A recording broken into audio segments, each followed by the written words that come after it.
Well, hello out there. Anybody hurt? How's it going? Hey, Wes, could you raise my headphones just a little, please? Welcome to another live stream out here in beautiful Atascadero. And what day is it? Thursday. Thursday is the live stream. So I'm here with Wes, working the cameras and all that good stuff. I'm on. Working today. You're all over it like a duck on a June bug. Yeah. You're all over it like ugly on a monkey. You're busier than a one-legged man in a butt-kicking contest. Anyway, Robin says no audio. Yeah, I fixed it. Oh. Okay. Gail's working the message board, although she's in the middle of babysitting her two little twin great-grandbabies, and they're a terror, I'll tell you. But so she's doing what she can. Oh yeah, there's the fan. Gotta have the fan. I gotta have a fan. It's not even hot in here. You're kidding. What? Hey, so Maybe you should think about not wearing like the heaviest shirt possible in the middle of summer. Just a thought. though. I don't have shoes on. Well, that's disturbing, but Okay, so we're what do we got going on today? We're going to talk about an L5. We're going to what are we talking about today, Wes? God. We're gonna talk about the L5 that you just brought back from the dead. It was not in playable condition. There was a bunch of stuff going on with it. I'll show you the video showing up, coming up in a little bit. We're also going to talk about that Super 400 that you have as well. You have a Heritage behind you. Yeah, and then we have you have some other guitars in the works too, right? I do. So why don't you talk about those? You know, why don't you tell that little story? Okay, I'll tell it after we show this in that video. But yeah, we're going to talk about that. And Why do it after? Why not? Because do I it now? want them to see the condition of it.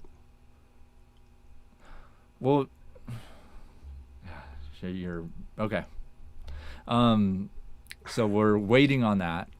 It's kind of an announcement, but we'll wait on that. Yeah, we'll wait on that. Oh, that was the announcement? Well, you have more guitars coming up for sale, right? Let's just talk about real quick what you have, and then move on. Nabbit, let's talk about it. I've got a 775 coming in. I've got a 49 175 with a Charlie Christian. That's big. I've got Super 400 and a Birdland from the 60s, both of those. And possibly a Johnny Smith, too. Yeah, and they are all from the same source. They are. Which is interesting. They're from a LA guitar player named Fred Espendido. And Fred was an LA guitar player. He moved out of LA. He used to play with Degrassi, Ralph Degrassi. He was a good friend of Ted Green's. Moved out of the LA area, moved up to Paso Robles, bought a big place with 20 acres of grapes and stuff, and raised grapes. But he stored his guitars away, and he said he's 87, hasn't played in 15 years, he said. And I stored them away real nice, except he didn't know that the guitars self-destruct with the stupid pick guard that they put on these guitars. And the pick guard just ruins all the, anything it comes in close contact with, just ruins it gasses off and ruins the finish on all that stuff. And that's what happened to this girl. But I'll tell you what, this is an 82. Fred bought it brand new. And zero fret wear. he had like 75 guitars. Zero fret wear on this. There's not I don't think a ding on there. If there is, I made it. But like I said, the chrome, the gold. Yeah, which we're going to show you this in a bit. I just wanted you to get the announcement out there that you have more guitars coming, several big, cool guitars in the works. We'll show you the condition of this one in just a few minutes. But there's some other stuff down the pipeline for us as well, including my camp video from the Yosemite Jazz Guitar and Bass Workshop. It's an hour long. Finally finished editing it. I know a lot of you guys who went to the camp are looking forward to watching it. It gives you the full workshop experience. It's awesome. And so I'm going to be releasing that here shortly in the next few days. I'm in the middle of reworking the Yosemite Jazz Guitar and Bass Workshop website, because when you guys watch this video, I think you're going to be pretty excited and want to come, because it definitely gives you a great idea of what it's like, how fun it is, how much of a great time all the students and teachers have together all week long. So I'm just really excited about that video. Yeah, that'll be very, very cool. And really, we've already got people signing up for next year. It's nice. Yeah, you'll see a few guys put some guys put their deposit down right at the end while they're still there for next year. That's so true. Get it, and then they're motivated and they had a wonderful time. It is a blast. It goes by so quick, but it is the funnest 5 days you'll ever have. It's all about guitar and playing and all that stuff, and you make lifelong friends there. And then also too, I just revamped the Guitar College website. Oh, show here that. shows Yeah. has all of our stuff here right on the top. Got a spot for the events and the workshops. So if you want more information there, basically you can get all the information you need about anything that we offer at guitarcollege.com. Go there, check it out. Get yourself a Hendrickson amplifier with our coupon code from them. You've got the strings, our guitars for sale. So all our social media links, booking links, a bio. And then you can also sign up for our newsletter, fill out this handy dandy little form, and then you can get updates when we get guitars in. So we're going to start sending out more emails, and especially about guitars. So if you want the information about the guitars before they hit the live stream, maybe take first crack at it if you're looking to buy one, sign up for our newsletter, guitarcollege.com. Go there right now and sign up for our newsletter. Good, Wes. And then also too, Jazz Guitar Fest coming up in February. Tickets are all ready there on the website. We got our special room rates. Got to get your tickets for this. It's going to be a blast. We're lining up teachers and sponsors as we speak. We got a few guys locked in. We're really looking to make this year bigger and better. So if you missed last year, get out here to this year or next year's festival. It's going to be awesome. It's at the Santa Ynez Valley Marriott. It's a great place, which you see there on your screen. Super nice, super big. It's a lot bigger. The venue's a lot bigger. And still working on getting together a list of songs for people who want to take part in the dedicated jam room, the student jam room. So if you want to go there and play with a bunch of other guitar players, we're going to put out a list of songs that you guys should all know, and so that way everyone's kind of on the same page. So still working on that, but that's coming soon. Got a lot of stuff on my plate at the moment. So True. A lot of stuff. So let's see who's here. I noticed, hey, Paul. There's Paul from Dallas, Fort Worth. Is that what that is? Dallas. Wow, you're really quick on this. Yeah. Audio Talk. Bill from SoCal is here. John Burkhart from South Dakota. Hey, John. Gordon's always in the house from Birmingham, UK. How's it going, Gordon? Jim Rolfe. How's it going, Jimmy? Lachlan's here as well. Jim and Lachlan were both at the camp. They both had a blast. Rob's here down in Newbury Park. Hey, Rob. Yeah, Rob, what's up? Hey, William's here. What up, Hey, William. What Good to up? see you, buddy. William. And that's William Melton over in Colorado. Paul, how's it going, Paul? He's in Dallas. Bob Carey's in Anaheim, and Totally Tuberous is here. He's over in Massachusetts, I believe.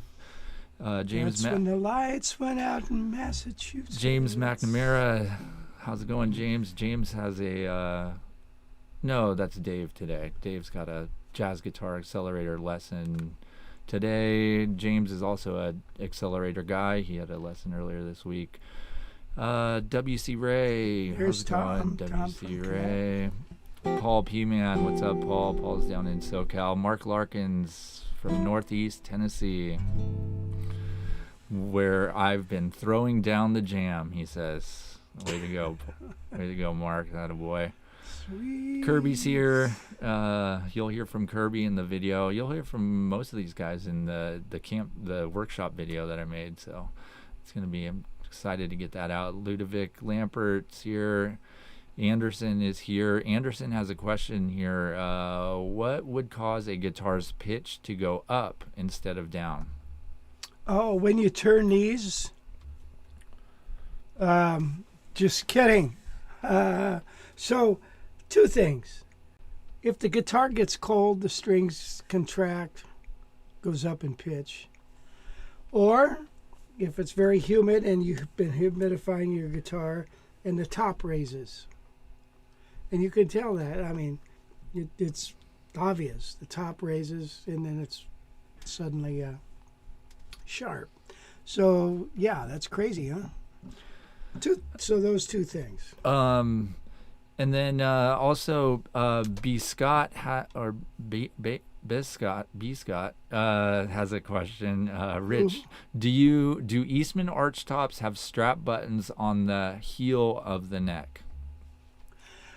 They don't. Yeah, it depends on the guitar. They'll put it on the back here. The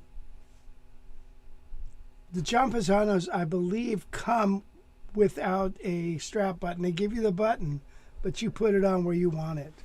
And I think all companies should do that. That's what Heritage does as well. So put the button on where you want it, and that would be the end of that. Yeah, and speaking of Eastman guitars, you sold the Paisano yesterday to Mark Shelley, who's just joined the chat. Oh, Mark, what's up, man? He said, Mark's here, but really just want to play my new guitar. Go ahead. So, yeah. You won't be disturbing us. Yeah, Mark came down from Watsonville, picked up his guitar in person, saved some money on shipping. He's a smart guy. And hung out with us a little bit yesterday, right? Was that yesterday? Yeah, yesterday. Wednesday. Yep. So, Mark, I hope you're enjoying that. He picked up the Paisano that we featured last week on the show.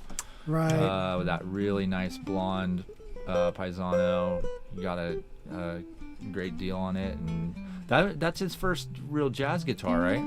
Well, he's got a 335, but yeah, you're right. Yeah. So Mark's taken a deep dive into jazz, which is awesome. He's really stoked and ready to start learning. He went to the camp, to the workshop. He did. So he's all turned on. That's a good thing. Yeah, he was there, had a good time. He brought his camper over there, which is another cool thing about the workshop. And his dog. Is you can bring your RV and hook it up. They have RV hookups, so if you want to save a little money on the lodging price, bring your RV, camp. Yeah, so there's a lot of different options to get into the camp, which hopefully be making an announcement probably in 2 weeks. We're probably not going to have a show next week since it's 4th of July. Oh. So yeah. But anyway, let's see, a few other guys in here. As you said, Tom from Connecticut. Hey, Tom. Big Steve in Olympia, Washington's here. Rob Ketterer. Hey, Rob, how's it going? He's from Mayville, says hi from Seattle again, up in Seattle. Nice. Seattle. Brother. And Don Boudreau, how's it going, Don? Hey, Don's man. Up in Maine. I got to tell you, man, I really love that syrup. He sent me 2 bottles. His brother makes syrup. And Man, that is just really good stuff. And good for you. You call it syrup? Syrup. It's just really, it's like handcrafted maple syrup, like the real deal, made in Maine. But from his brother's own trees. Yeah. Yeah. So, really good. you know, one of those bottles is supposed to be for me, right? Yeah, so. No, I don't think so. No, that's okay. I don't eat breakfast very often. Human Element is here from Atlanta, working on Blue Bossa. Tough but fun. Yes, it is. And Oscar Stern, the rock star, says that's a nice guitar. Hey, Oscar, thanks for joining us. Are you new? Oscar Stern, the rock star. I would have noticed that name before, and I don't. On the road again.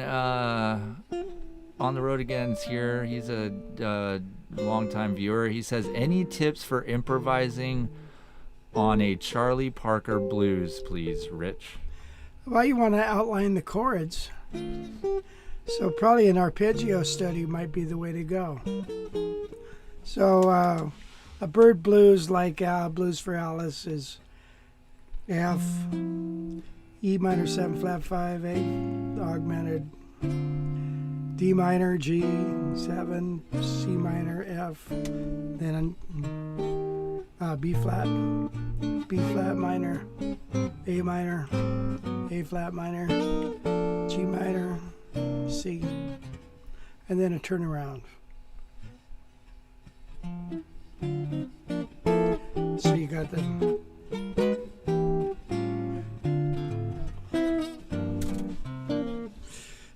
jeez.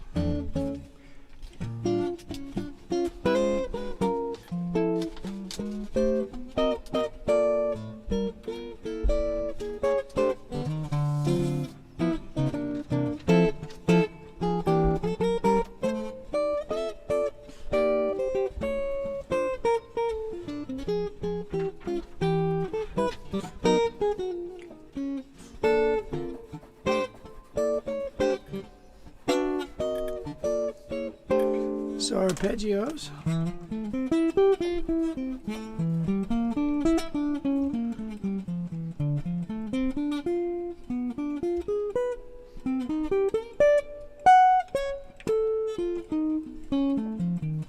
B flat, A minor, A flat minor,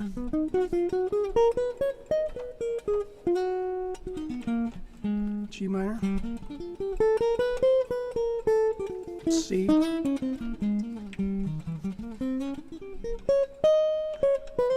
F, G, C. So on your when you're solo, then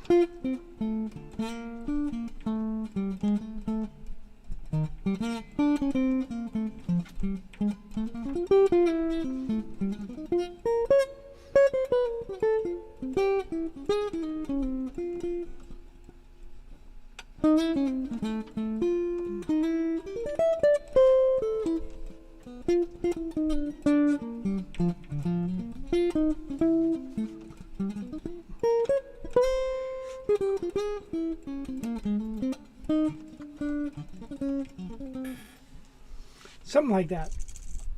Maybe we'll play Blues for Alice a little later on.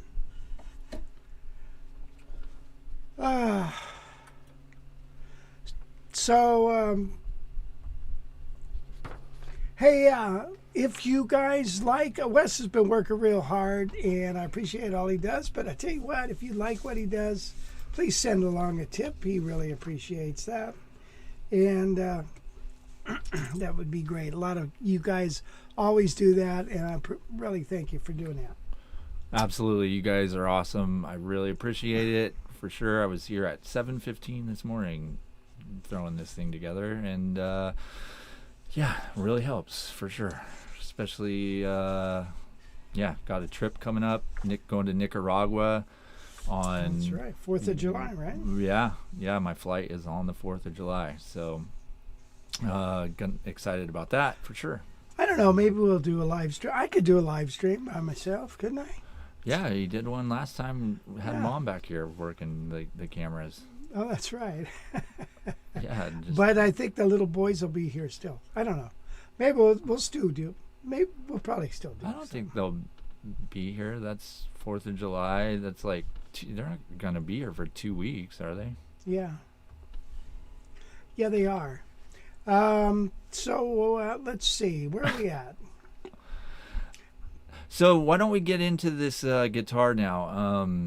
Okay, good. Let's do it. Yeah. Why don't you show Okay, your little video? So yeah, so this guitar, it was a you just recently bought it, and it was kind of in it needed some help. It needed some help for sure. Hold on, let me find the video real quick. Here's what it looked like. So you can see it's Oh, the yeah. giant crack in the pick guard there. That whole bracket is rusted off. Everything is green from the oxidation. The tailpiece looks not too bad. He polished that up, which you can see. One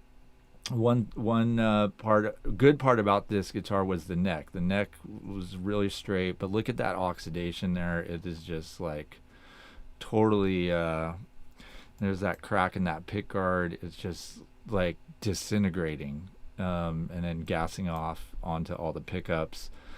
You can see it even made it into like the bridge lifters, but the neck's super straight, super good.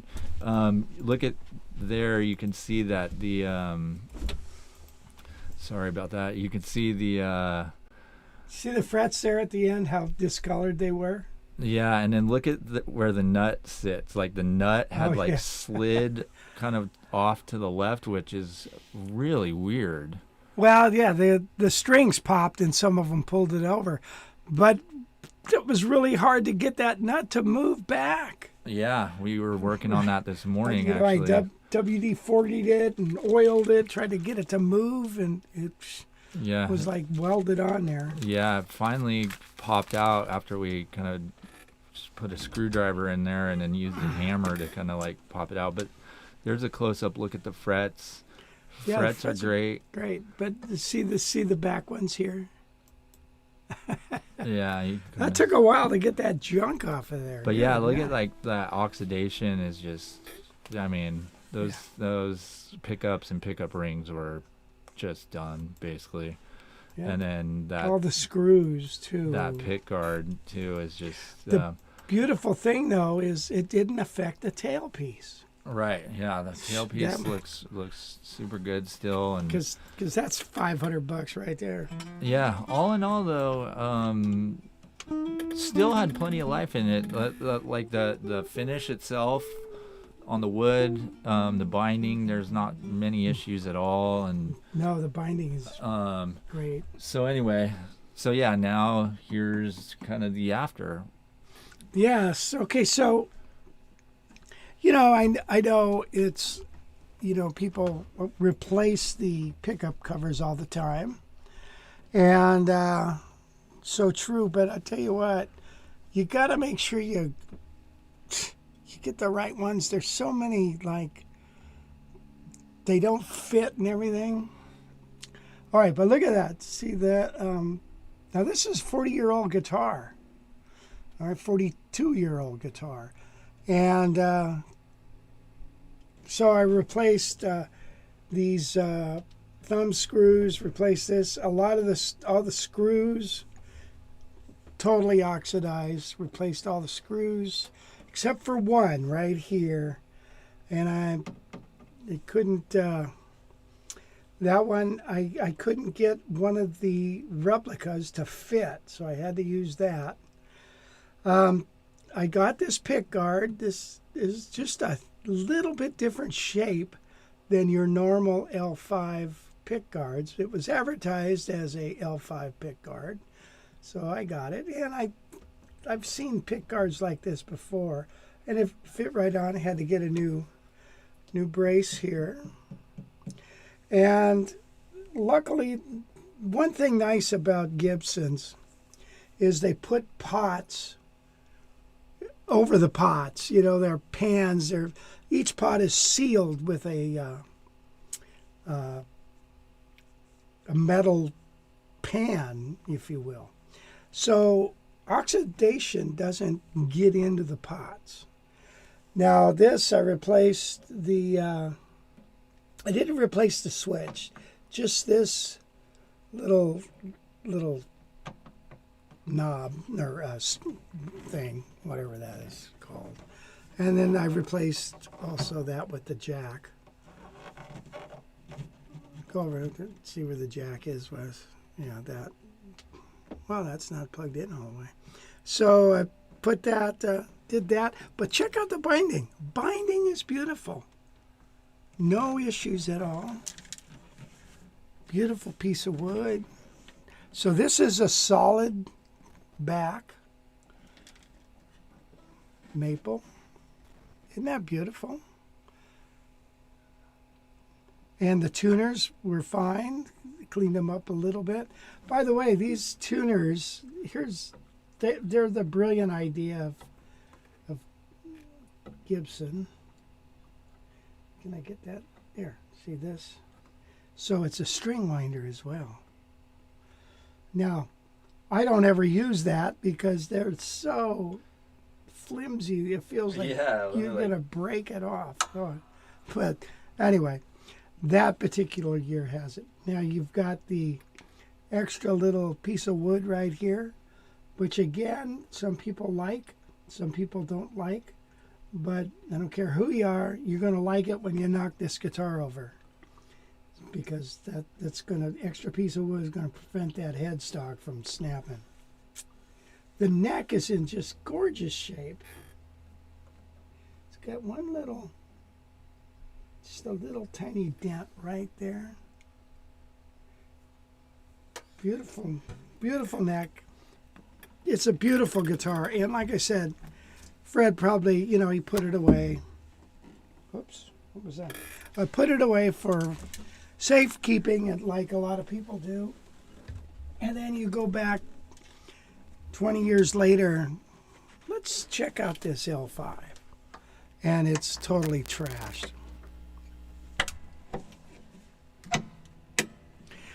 No, I did not replace the rubber grommet here. It was fine. I put a little bit of oil on it just to kind of soften it up, but it's fine. Yeah, that is a hard item to find. But anyway, I mean, it's in gorgeous shape. Now, you know, I adjusted the pickups. I put the pickup rings on and the pickup covers and all that. And did you notice the pickup pole piece screws? They were all oxidized. You got to back those all out. Try to. And it's a hit and a miss. I tell you, a lot of times buying these guitar parts. Good grief. Things aren't always what they say they are. But I did find a company, Guitar Parts Factory.us, something like that. And boy, they got some nice parts, and they work nice. Okay, so if you're interested in this, I actually have somebody I think who wants it. But if that doesn't pan out, then you let me know. So, you know, a lot of times we were talking about pickup height. And is William Melton? I think he was here. Yeah, he's here. Okay.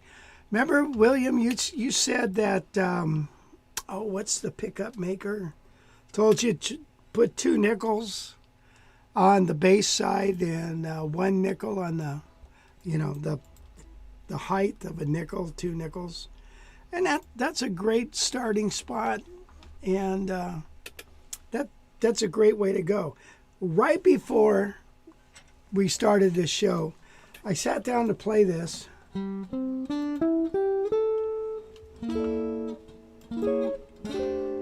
And I thought, boy, it sure, maybe we need a little more electric sound. So I raised the pickup just like 3 or 4 screws. Bill Lawrence, yeah, Bill Lawrence was the pickup maker. Thank you, William. And anyway, he ended up, I ended up adjusting it on the fly.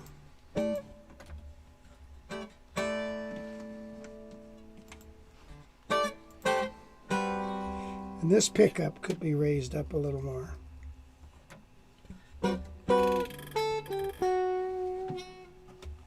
Oh, you know what? Take off the overhead a second, Wes.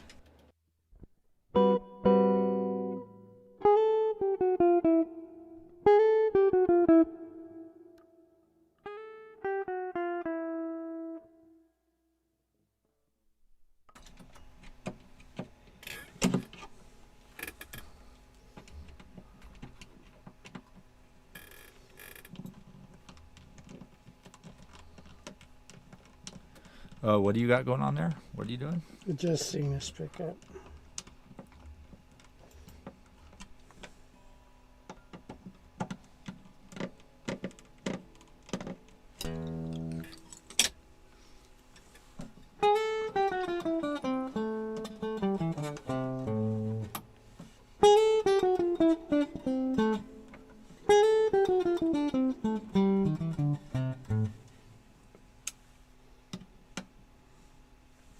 Anyway, whoever uses this pickup, I don't. So that's why I took it out of my 68. When I was looking on YouTube before the show about L5s, there's this one guy out there that did a video on an L5, and it was one that Steve Miller owned. Uh-huh. I bet you he uses that back pickup.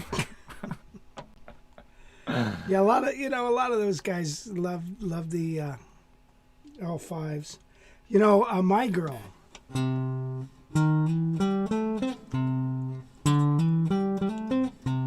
That was on an L5. Little information that nobody cares about. So yeah, they're great recording guitar. You know, they just have a sweet sound, no doubt about it. And they're a great gigging guitar too. Make sure your amplifier's on this side, and you'll be golden. So it says on there it's a custom L5 on the headstock there. What does that mean? It's like from the custom shop, or what? I don't know. This Super they also- 400 says custom too. Who knows? Yeah, probably the fact that it's a non-production guitar. Maybe that they only made a few. I don't know. I have no idea. Did they have a custom shop back in '82? I doubt it. Everything was custom shop at that point. Danielle asked, top on that guitar carved differently than an acoustic L5 or one with a Johnny Smith style pickup for that vintage? It might not be number one, it doesn't have the hole in it, and it's got a different bracing pattern. This is parallel braced. 2 braces going down this way. X braced on an acoustic. So bracing, Howard Roberts said, it's all about the bracing. I thought, okay. So who knows? So yeah, they are braced differently, if I'm not mistaken.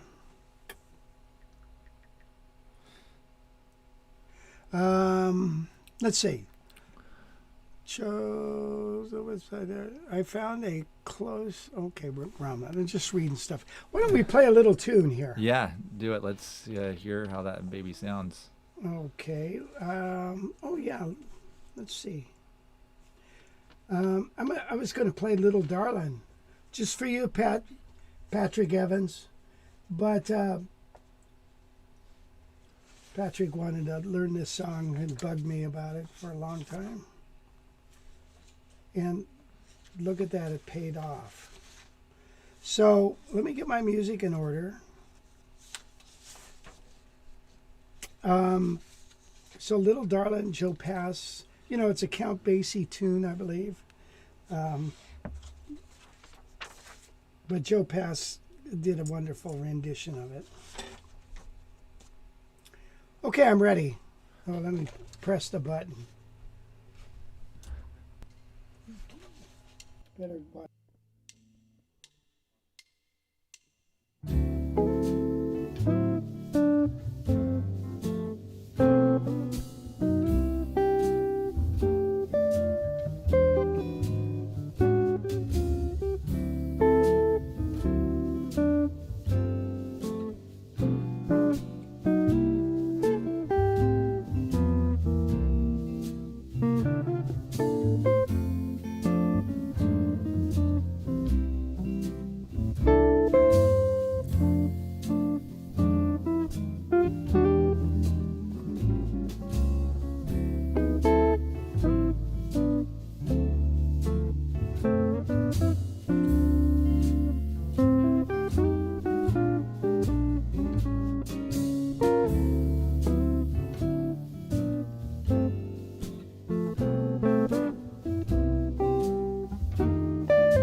Yeah, anyway, I tried to play. Here's all the music.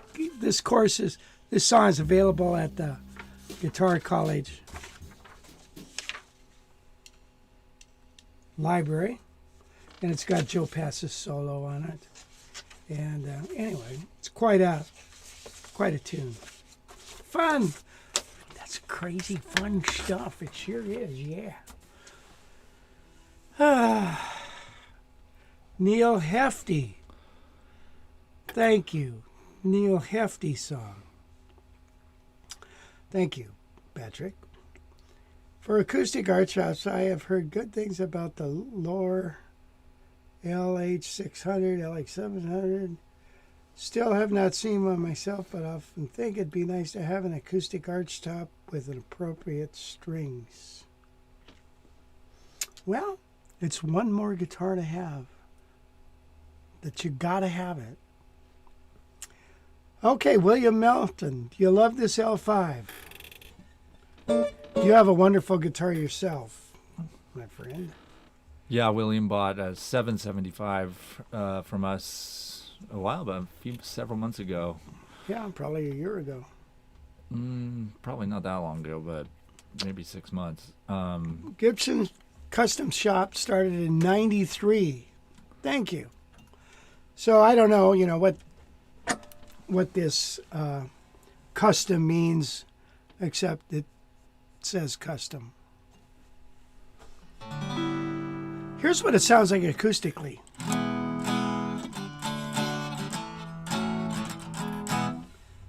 That thing's loud.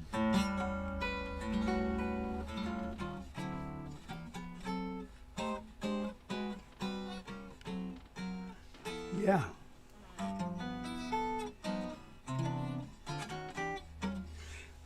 Let's compare it to the Super 400, shall we? Yeah.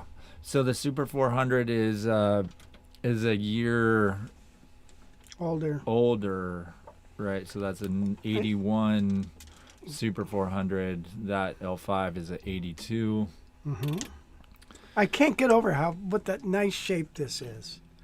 Yeah, especially from where it came. I mean, again, like, yeah, look, beautiful. just the thing was. Do you see that tailpiece? Can you freeze that, Wes? Go back just a hair. Yeah, here, hold on. I think it's gonna pop up here in a second. All right, good. Right there, freeze that.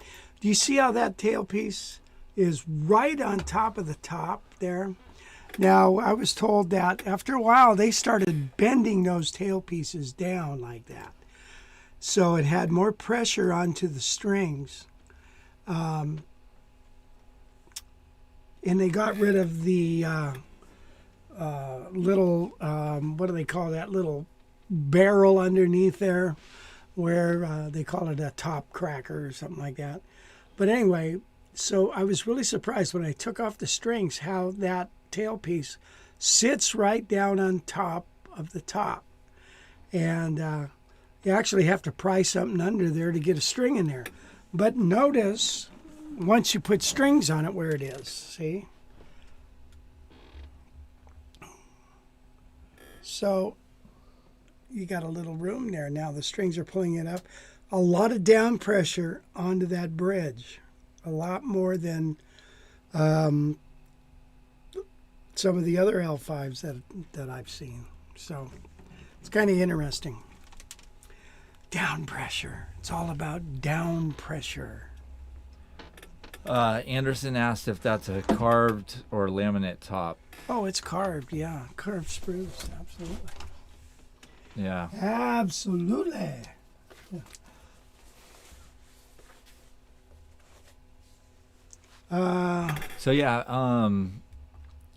So if you're interested in that guitar, I put our phone number and email in the description of this video. So shoot us an email, and maybe we can make a deal. Like you said, there's a few people that have their eye on it already, and so it's probably going to go pretty quick.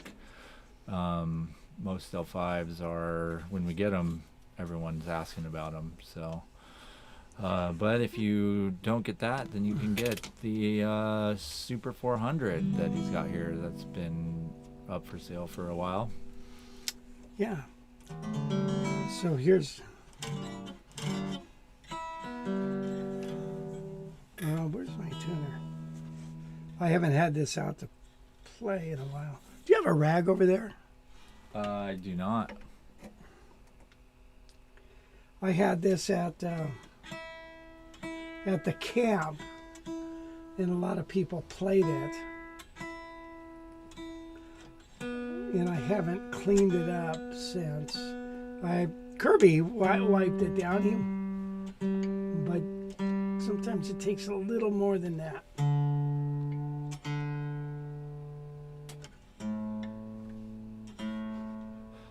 And yeah, if you guys are watching right now, hit the like button, hit the thumbs up button for us. Definitely help us out by doing that. YouTube will show us a little more love that way, and we'd love to help. So Yes, thank you.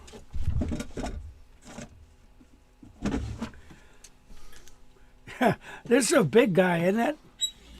So what are the main differences there, other than Yeah. like one is 18, the Super 400's 18-inch, and the so is it, but same pickups and same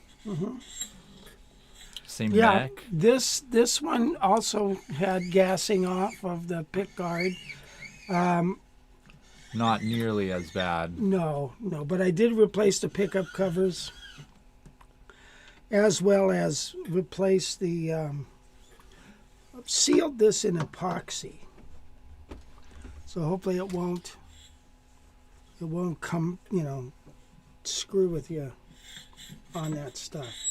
But this again, this is binding and everything's great shape, great guitar.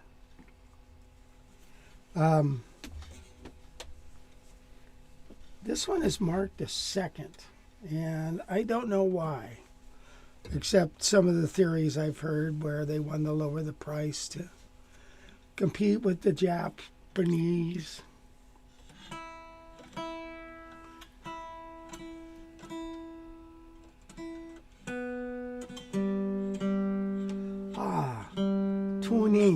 Tuning. Do you know how to say calf in Chinese, Wes?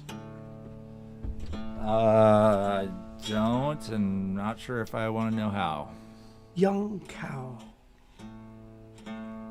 Yeah, got it. You got it. That's funny, man. Well, maybe not. Yeah, All right. hilarious. Why don't you turn this back on so we can hear it amplified?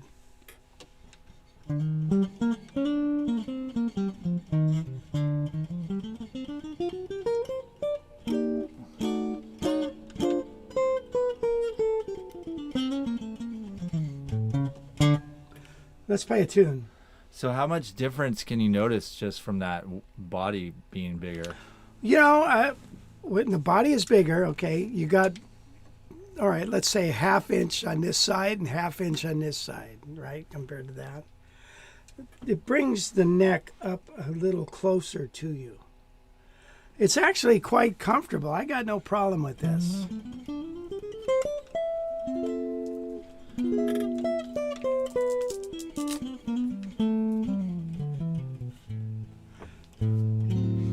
It feels like a wider nut width, though.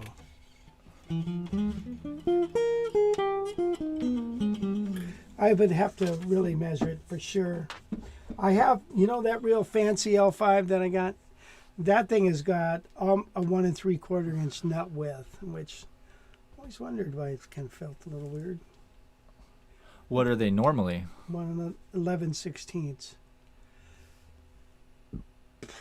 Okay. Let's play Little Boat. By the way, we're in the L's, the K and the L's. That's why we had Little Darling, Ladybird. Now we're going to do Little Boat. Awesome. Here we go. Ready? Hold on to your hat skids.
Anderson asked, does that Super 400 have a volute?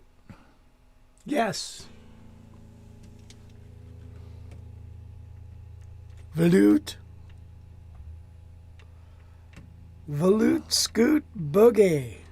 Is the back of the headstock painted like the L5? Yeah. Yeah. But except it's got that extra thing in there. You see that? Oh yeah, nice. Yeah. Yeah. Which those aren't those aren't the original tuners, are they? Oh yeah. Yeah. Those ones Yeah, those are shiny. heavy duty tuners. Yeah, they're in beautiful shape. They shined up really nice. And they also have the string winder aspect. And Is it wider than the L5? no. No. Not wider. Danielle says my Eastman Frank Vignola 680 with a nominal 1 3/4 nut measures 1 13/16. Great sounding guitar, but it seems I stress my first finger joint when I use it. Well, maybe so. You can always have the nut cut with 11/16 string spacing. I've always thought about doing that. I've never done it, and by golly, I'm going to do it one of these days. Hey, Wes, you got any news? No. I don't, sorry. Got anything you could talk about? Of course, always. Oh, good. Could you? Yeah. Good boy. This is your second trip out? Yes, please. Thank you. How many cups of coffee do you have today? 4. 13. It's good for you. Yeah, thank you. So let's see. We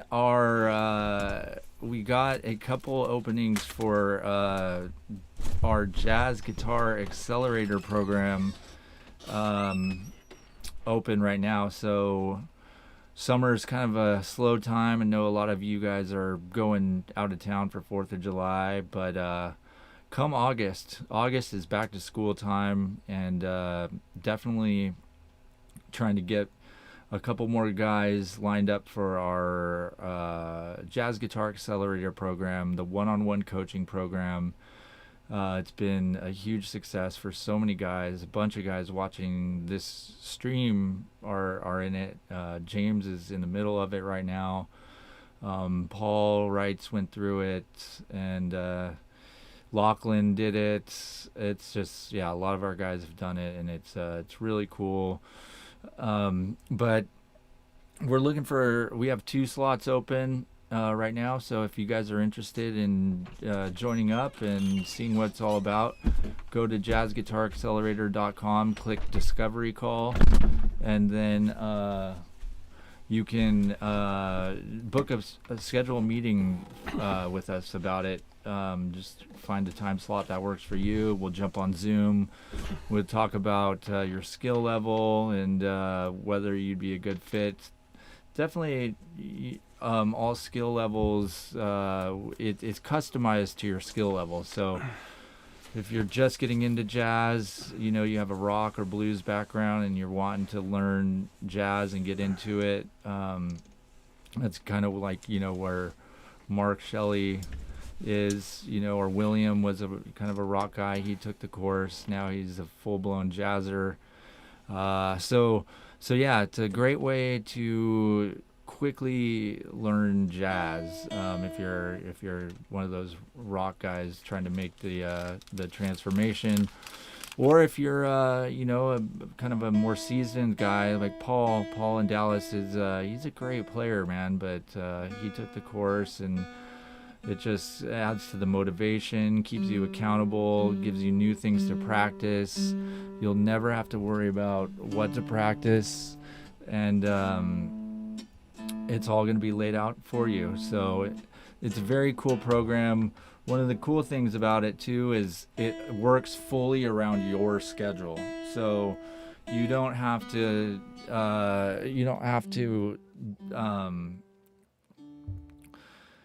we're not going to be like, all right, you show up every week on a Monday. We try to see you twice a week, basically, for 30 to 45-minute sessions, give you just enough material to work on that you can get through in a couple days, come back, we check on you, then give you some more stuff to work on. But the cool part about it is that we're really flexible. So if you can't make it twice a week, that's fine. Some of the guys do once a week. But you every week you pick the time slot for your own lesson. So you go through and you schedule your own lessons, the time slots that work for you. A lot of guys are working. A lot of have full-time jobs. Some of them, one guy we have, Glenn, over in Australia. He's a guitar teacher, so his schedule's kind of all over the map. So you kind of, work it out yourself. A lot of guys take a lesson on a Monday, and then when they get done with the lesson, they schedule their next lesson right then. Some guys schedule them a few weeks out. Some, they like to have it all kind of planned out for them for the next few weeks. So it's very flexible on your schedule. So again, go to Jazz Guitar Accelerator, book a call with us, and we'll hop on there and see if you're a good fit. Very How's good, the Wes. accelerator? Thanks, you always say that, but why don't you talk about the accelerator a little bit? Well, as a matter of fact, funny you should mention that, because Mark Shelley was asking about it. And because he was saying, I get on YouTube and I do this little deal this guy tells me to do, and then I do something else, and then I do some other stuff, and I can't even play a song. And so, everybody's disjointed learning nowadays. It's all disjointed. And one thing when he came to camp, it was very, and then when you come to camp, you get a year subscription to the library.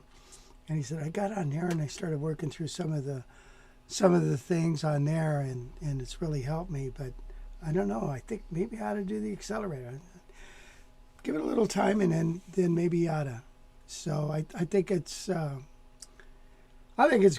I think it'd be really good for anybody, really, just to knuckle down. And when he says I give you just enough for the next, that's not necessarily. I pour it on you, really. The idea is to be submerged in the guitar for 10 weeks at least. In other words, don't be going on YouTube and all this other crap. I want you just to do what I tell you to do. And then you grow. And I see people grow. And that's the beauty of it. That's what I love to see. Before, when I would give some private lessons, it's like give somebody a lesson. And, they come back in a month or two or whatever. And I don't see any growth. I don't see anything different. But this way I do. So, yeah, think about it. Yeah, William Right? said here the Jazz Guitar Accelerator course was one of the highlights of my life. Wow.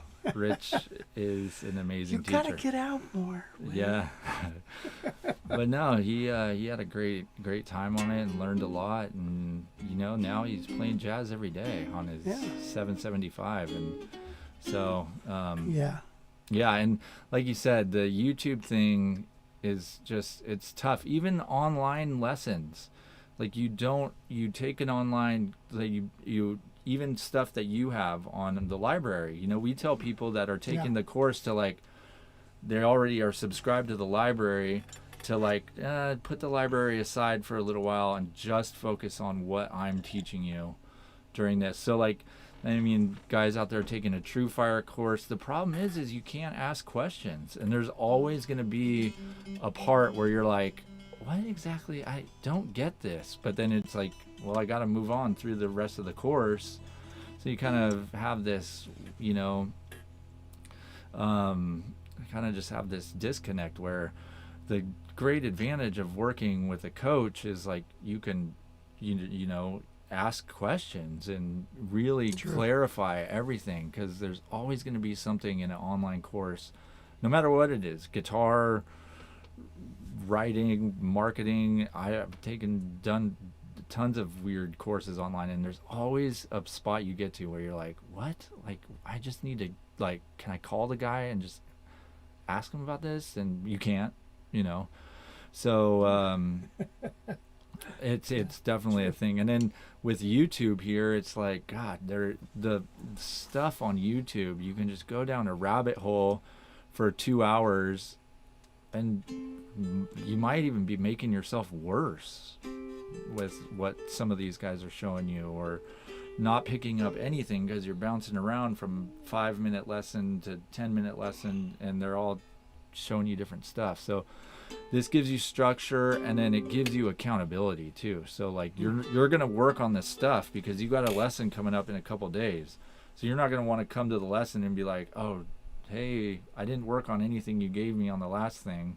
So hi, you're not going to do that. You're going to be like, crap, I got a lesson coming up tomorrow. I need to study and get through the stuff you gave me last time to make sure I'm ready for the next one. So that accountability factor is going to push you forward in a great fashion. Yeah, Plus, okay.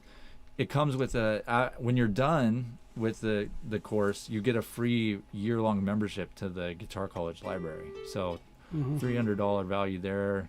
You'll be able to work your way through those lessons. And then, perhaps the coolest part about it is you get to be friends with them. You guys get to be, after meeting someone for 10 weeks, you know, you guys will be buddies afterwards. So, you know. True. Very true. Very true. I miss some of the guys that have graduated, and I don't see them. Although we started that mastermind class, which is really cool. That's a lot of fun. Yeah, and the mastermind thing is for people that get done with the accelerator course, and it's a group lesson. So we got 5 guys doing twice a week group lessons, and you guys work strictly on tunes, and it's been a good time for everyone there. So Yep. a lot of reasons to join and a lot of ways to get better. So yeah. Anyway, here Jonathan Zohaney says, hey Rich, I just bought a near mint 69 Gibson ES 150. I see it has a narrow nut width. Do you think this would be a problem? You know, I've never seen a 69 150. Oh, wait a minute. So it looks like a 335. Looks like a 335 that's fat. Okay, never mind. That's what that, yeah. So, no, not at all. As a matter of fact, I love that nut width. That's what I'm going down to. I have a 68 170 L5 that has that nut width, which I love. And a 68 175 with that nut width. And this one fella I know, he calls it the pencil neck. And I think it's really great. I love that. You know, I had a 68 335 back in the day, and I played tons and tons of gigs, and I did my books with the thing and stuff, and it was a love-hate thing. And the reason, in hindsight, what the problem wasn't the neck, it was the frets. It came with lower frets, and I hate those frets. And it you know, it wasn't until, you know, I've been around tons of guitars and all this, and figuring out that, wow, wait a minute, you put a better fret on the guitar and you're going to enjoy it a lot more. So that's one thing. And I like a medium nickel steel fret. And it's not too low and it's not too high. You don't want it too high, it's like speed bumps. But too low, you pick up too much of the neck. Heritage frets. I love these frets. I love you, fret.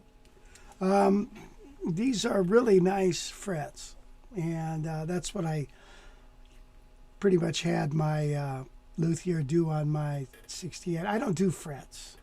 I've told Gail I want to learn how to do that, and she doesn't let me because I'll spend too much time doing that, which is very true.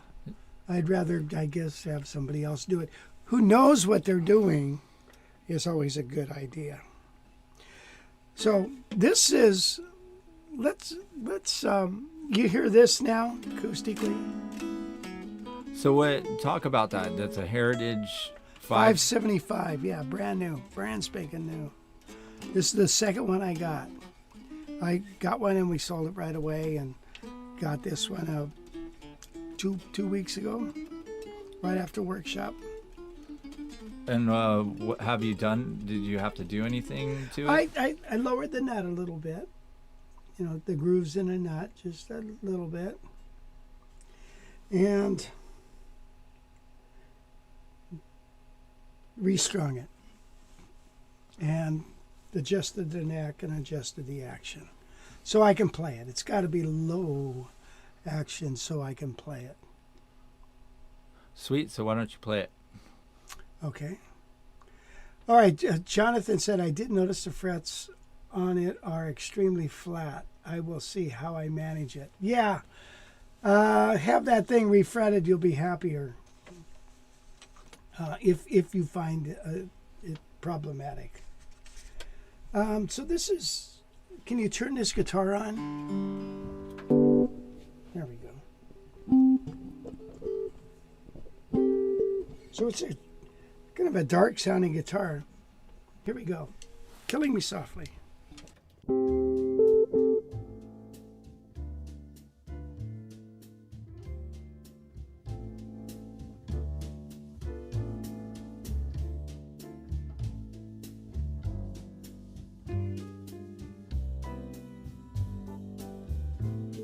Why don't you start that over?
So much for that one.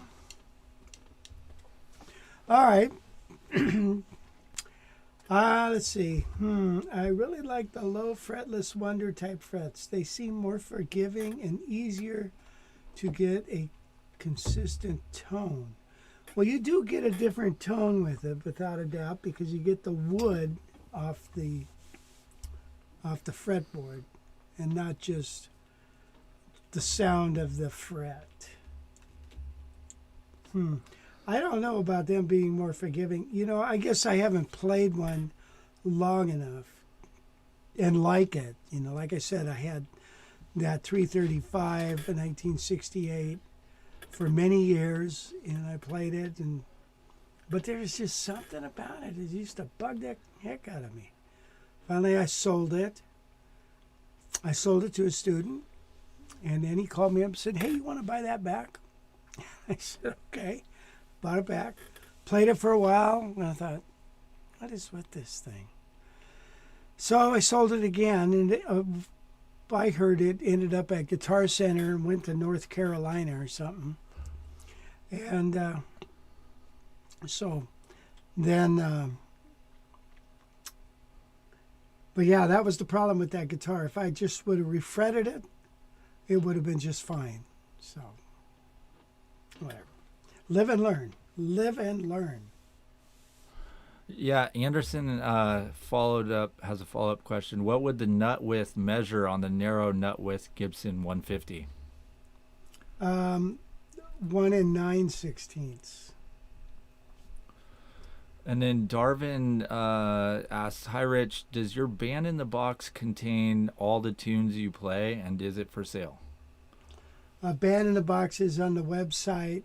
It doesn't contain the songs. You can purchase those separately. They're very inexpensive. I think $1 a song or something like that. I don't know. It's on the website. So you would buy the program and then you buy the files from you to add to the program. Yeah. Gotcha. And you probably get the. They might not have the same instruments in there because I have the more advanced ones. It depends on which one you get, but they'll compensate. And in other words, the piano might not sound as good as the piano on these, but it'll still be a piano. Can't you just buy all the tracks on MP3 or some of them? No, I don't have them like that. I suppose I could. Yeah, that seems like it would be a good You need thing. to go through and finalize them all, make sure they're all the same volume and all that stuff, Well, people have volume knobs on their, Well, sure. I mean, But they have, you don't. there's a very big difference in volume. You don't. You realize it here. You should just do that for us and our tracks. I've tried on a lot of them, but after a while you get tired. I don't want to do it anymore. Right. So exactly what I'm saying. Why won't just put them on there and sell them? Yeah. I mean, it's you're never gonna get in there and make them all the same volume. So just put them on there and say, hey, these tracks are at different volumes.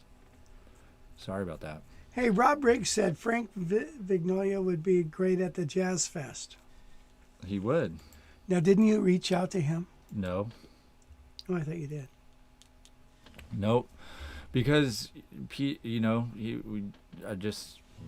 I don't know. I'm trying to reach out to people. It'd be great if you helped a little bit and helped reach out to some of these guys, and we can nail down a list of people to contact. I'm kind of just,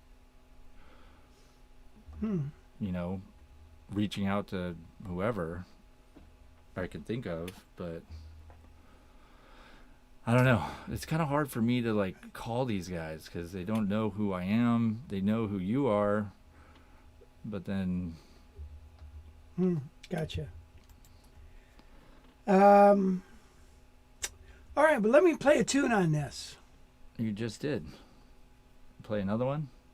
Yeah. Laura. Let's play Laura. Okay? Okay. All right. Goes like this. Do you want to kill the overhead?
Darvin asked, how do you compare the 575 with the L5 as far as playability and sound? Which would you prefer to take on a gig? Probably the L5. I mean, I would take them both. If it's a loud volume, I think I'd take this. If it's a solo gig, I'd probably take the L5. I think it gets a nice sound. So I don't know. That's a tough question. When I go to get a guitar for a gig, which one am I going to take? So I usually go to the one that cries out the most. Pick me, pick me. So then I get that one. Which I played a gig the other day. Did you realize that?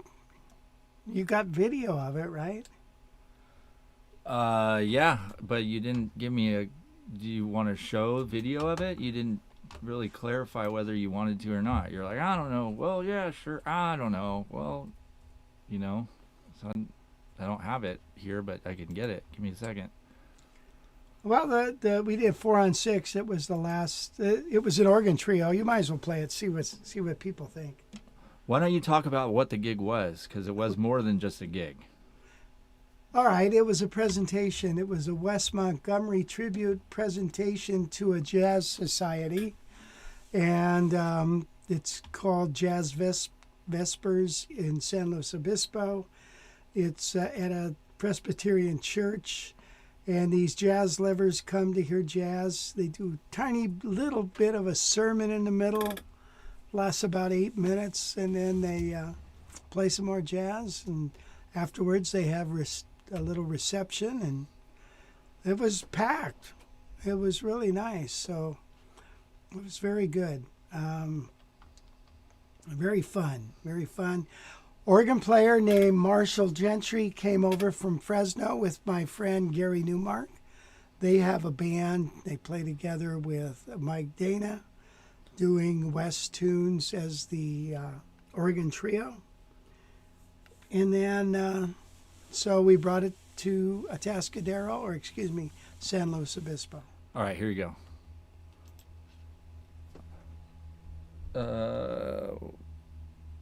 Let's see. Why is that not playing? Is the volume? Oh, here you go.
Yeah.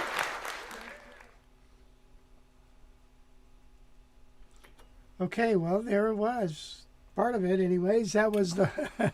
We did an hour, so. Anyway. So yeah, and then so I'm at some point I'm gonna try to download that and then post it onto our YouTube Oh, page, or at least a song or two. okay. Think people would like it. I mean, I think we should post the whole thing, especially, you know, you talked about Wes Montgomery throughout the whole thing. I Right. think people would go love to ahead. hear about that, you know? Yeah, yeah. Well, it's What kind of stuff did you talk about? well, just his history and stuff. A little bit of his history and what he his development. You know, as far as you know, getting on with Riverside Records and then with CTI and A&M and all that and Verb. So, you know, it's funny. There's he did like 27 albums in 9 years. It's a lot of albums. And then he also did, but the last 3 years of his life, there's no recordings. Kind of weird. He was just out gigging. So anyway. And speaking of Wes Montgomery, we're trying to line up his son, Robert Montgomery, to come out to the Jazz Fest, and it's looking like he might be there to talk about his dad, and Yeah, he's good friends with David Becker, who was at the last fest, and wouldn't that be awesome to have him come out and chat? It'd be really cool. Oh yeah, that'd be super cool. So, but yeah, he's looking like he's probably going to be able to make it. So, we're excited to really nail it down and confirm it. But he definitely wants to do it. So that would be awesome. And then if you know, we're also trying to maybe nail down Howard Roberts' son as well. So it'd be awesome to have some family members of some great jazz greats there. So.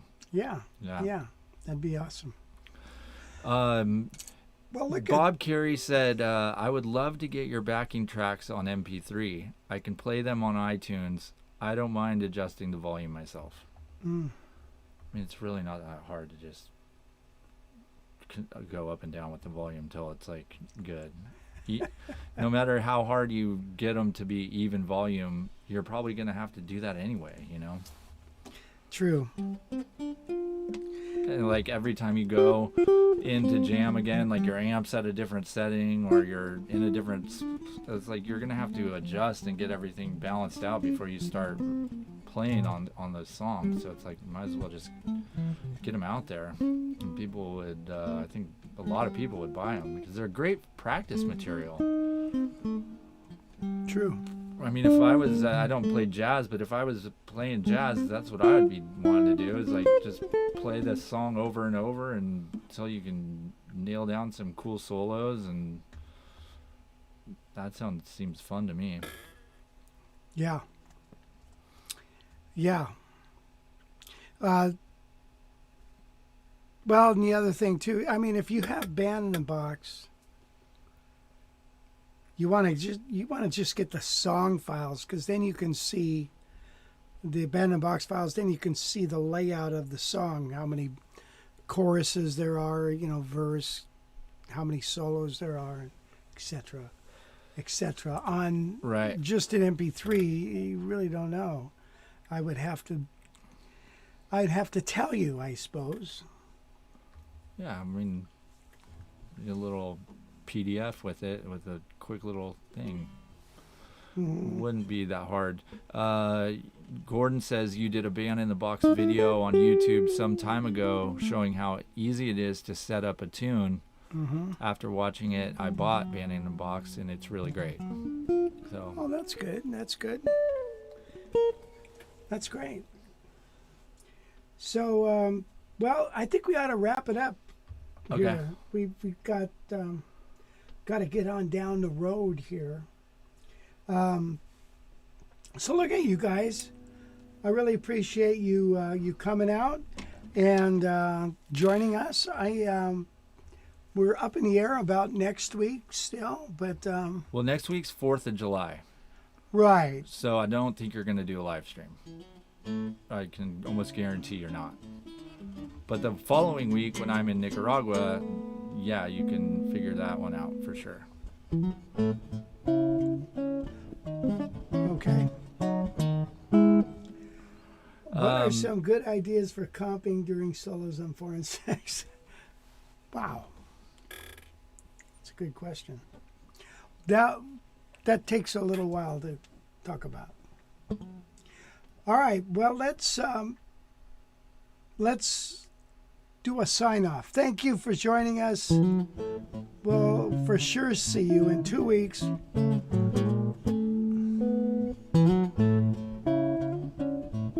You want to say goodbye? You won't see him again. Yeah, see you, everybody. I'll be gone won't see you next week. I won't be around the following week, but 3 weeks from now, I'll be back.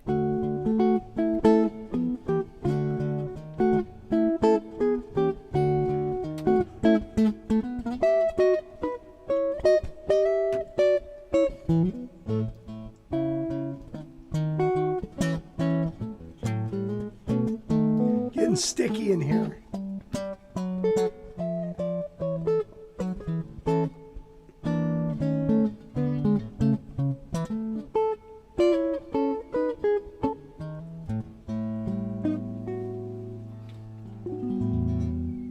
Bye-bye.